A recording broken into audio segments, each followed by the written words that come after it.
The lethality of their power is greater than ever.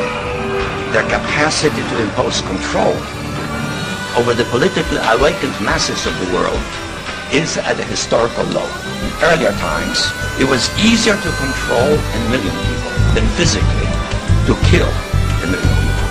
Today, it is infinitely easier to kill a million people than to control a million people. Concerned about, obviously, the financial problems that are going on in Europe. In Cyprus, of course, the banks open and all the wealthy people, they took more of the wealth away. This is part of the plan. It's a deindustrialization, a leveling of the economy of the have and have-nots, serfdom. It's neo-feudalism. And growing up and then going into the workforce, with the exception of working for Prudential Insurance, who, again, at the time they were a mutual insurance company, where they, quote-unquote, the policyholders owned it, but the organization was extremely corrupt. I left Prudential Insurance just after it was demutualized and became a stock company. And at that time, they covered all of my benefits. Health insurance has become my most expensive cost through the years, and it's to the point where now $15,000 for a family plan is with like $10,000 deductibles. There's all sorts of insane pricings. And of course, Obamacare is going to make this worse. Sebelius went out and actually had to admit it. Her remarks come weeks before insurers are expected to begin releasing rates. Insurance premiums are rising because the president's health care insurance takeover is being put into place. These folks will be moving into a really fully insured product for the first time, and so there will be that market, she said. But we feel pretty strongly that with the subsidies available to a lot of people, people are going to see much benefit for the money that they're spending. Oh my God. It's just criminal. It's just horrible. Again, Obamacare needs to be repealed. This whole socialist program, socialism being put into place, forced. I mean, they're fining you if you don't buy insurance. I mean, that's communism. It's worse. I don't know what it is. It's tyranny. It's tyranny. I just can't believe this is what's going on. Now, the Obama administration challenged the design of the study, saying it focused only on one-pie strategies of the law, such as tax credits to help people afford premiums and special outsized share of the sick. Well, I tell you, the whole thing is just a mess. It's getting into Nazi eugenicist type Orwellian realm. When the communists infiltrated the arts in Germany, they created such a deterioration in public decency that ordinary people called for someone to do something. The documentary seen on television today, where Hitler is shown visiting art exhibits, tells us that the Nazi idea of art was controlling and stifling of free expression. This was a result of a backlash among the people against what the communists had done to German arts. Hitler used this, as well as other aspects of the breakdown of the public weal, to establish his dictatorship. There's also an example given in George Orwell's book 1984. In it, he expresses the ultimate aim of the insiders to control even the sex lives of the people through the Anti-Sex League.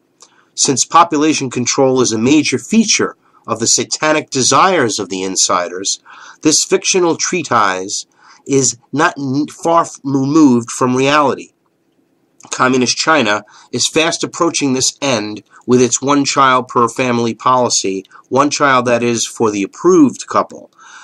This policy has now entered the thinking of those who are pushing for sustainable development as a form of population control in the United States. You know, we're getting into the situation where they want to keep our records from our eyes, forcing us to buy health insurance, vaccinating children, testing vaccines for anthrax on children as young as infants. It's just outrageous. Top that off, we got college graduates maybe stuck in low-skill jobs. So you got a degree, you're bright, you're intelligent, and of course, you're in a low-skilled job because that's all that there is. Underemployment, skilled workers doing jobs that don't require their level of education, has been one of the hallmarks of the slow recovery. It's just an ongoing depression. By some measures, nearly half of the unemployed college graduates are in jobs that don't traditionally require a college degree. Of course not.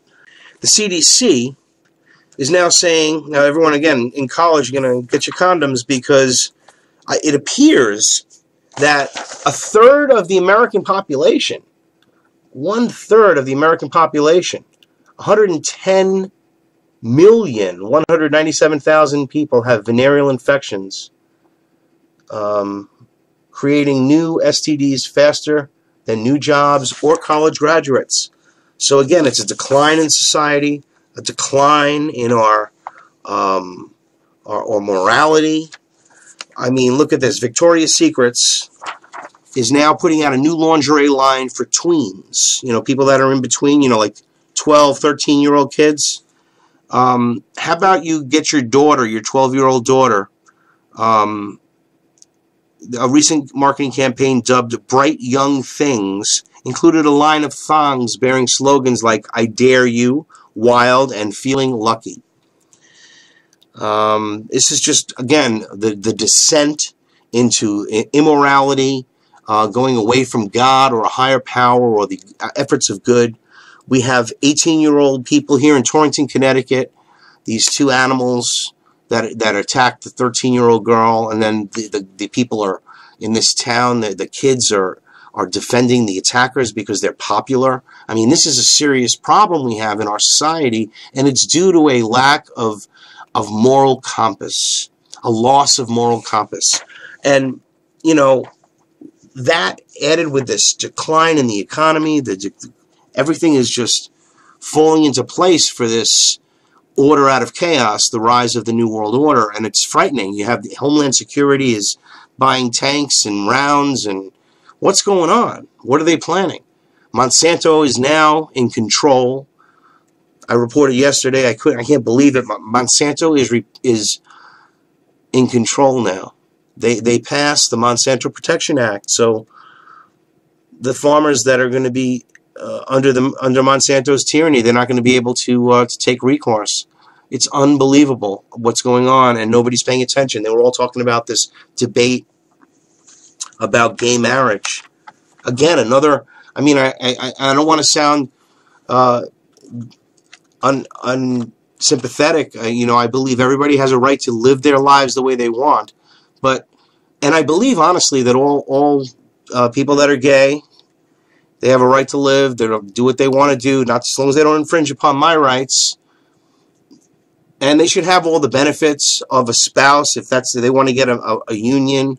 But you call it a civil union, like when you don't get married in a church, because what church is going to marry you? You're going to make it so that religion now accepts gay marriage too.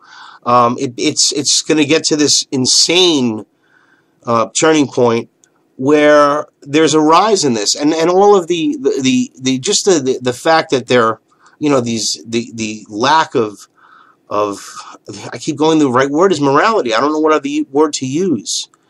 Promiscuousness. You know, it's a big problem. And at the same time, now look what's going on in this country. You have groups of adults who turn to cooperative housing to save money. Cooperative housing. They don't even know these people. They're going to live with them because they have to share expenses to survive. I mean, this is our economy. This is the abomination. Here we are.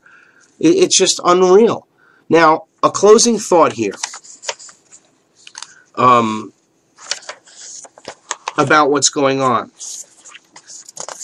We have Sexuality Information and Education Council of the United States, which was set up in the 60s and 70s,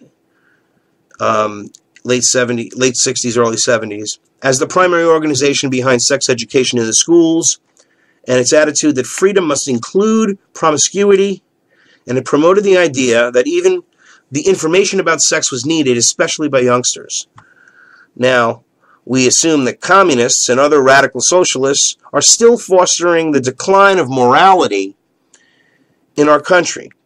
But we do not have the advantage that we had in the 1960s when our government investigated domestic communist organizations and identified them and their key members. Without someone in the inside of such organizations, it's difficult to best be able to name someone who is a member of the Communist Party unless he publicly admits such a connection or is identified as such in a communist publication. But it isn't difficult to identify a promoter of moral degradation, communist or not. Consider this. Recall the fact that John Adams stated, "Our Constitution was made only for a moral and religious people. It is wholly inadequate to the government of any other." So, that is the fact. Whatever the religion is, even if it's the belief in just, I mean, you have to believe something's created you. You can't just think you came out of thin air. Whatever that higher power is in your life, okay, gave you the rights, inalienable rights of life, liberty, and the pursuit of happiness. But that doesn't mean that you can change morality to the point of degradation and tyranny and evil. That's what this whole concept is. It doesn't work. The Republic will fall into decay like Sodom and Gomorrah. I mean, it really is like that. Morality must be taken into account when it comes to liberty. Too many of the young, along with the recently awakened, who have come to be supporters of the movement here for freedom, will ask, whose morality? And generally speaking, the answer is the morality that we know to be of the quote-unquote Judeo-Christian faith.